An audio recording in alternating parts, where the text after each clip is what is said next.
จงอยู่เย็นเป็นสุขปราศจากทุกโศกโรคภัยปราศจากภัยพิบัติใดๆทั้งมวลขอให้มั่นคงในธรรมขององค์สมเด็จพระสัมมาสัมพุทธเจ้าตลอดไปและขอให้ปฏิปทาพรให้ญาติโยมทั้งหลายที่มาในงานนี้จงอยู่เย็นเป็นสุขปราศจากโรคภัยไข้เจ็บมีความสุขความเจริญมีโชคลาภร่ำรวยมั่งมีชีวิตทุกคนด้วยเถิด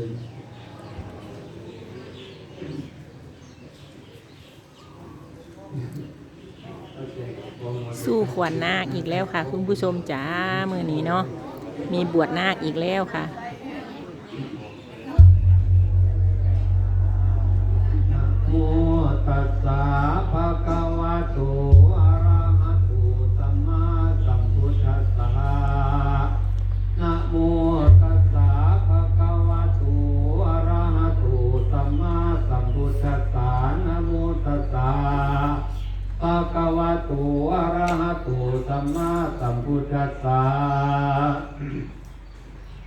พุทธังอายุวัฒนังเตชีวิตังยาวานิพานังสรณังคัสสามิ มีกองบุญ2 กองค่ะคุณผู้ชมจ๋าบวชนาคเพิ่นสิบวชปฏิบัติธรรมค่ะสังฆังอายุวัฒนัง กองบุญเนาะ2 กองนี่พี่ค่ะนี่ค่ะกองบุญเนาะยัมปีพุทธังอายุวัฒนังเตชีวิตังยาวานิพานังสรณังคัสสามิตุติยัมปีธัมมังอายุวัฒนังเตชีวิตังยาวานิพานังสรณังคัสสามิทุติยัมปีสังฆังอายุวัฒนังเตชีวิตังยาวานิพานังสรณังคัสสามิตาติยัมปีพุทธังอายุวัฒนังเตชีวิตังยาวานิพานังสรณังคัสสามิตาติยัมปีธัมมังอายุวัฒนัง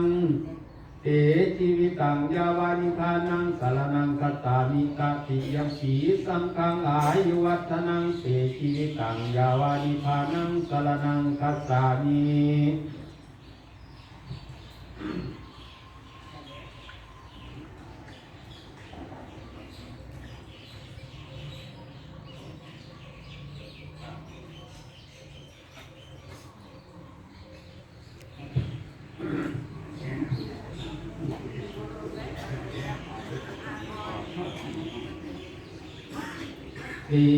สีติติปะวรบวรแดนวิเศษติเรกาเตโช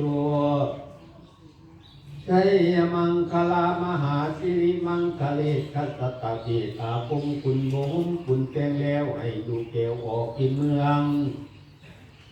ลิติงอังคาลงแดนมือนี้แม่นมหาคุณเทนดาแตงแล้วให้ดูแก้วพิงลงมาเป็นราชาคือต่างเมืองมีขวามนาพองฟันปองเป็นโรคไตโรคย่อมดูซาทะลงขา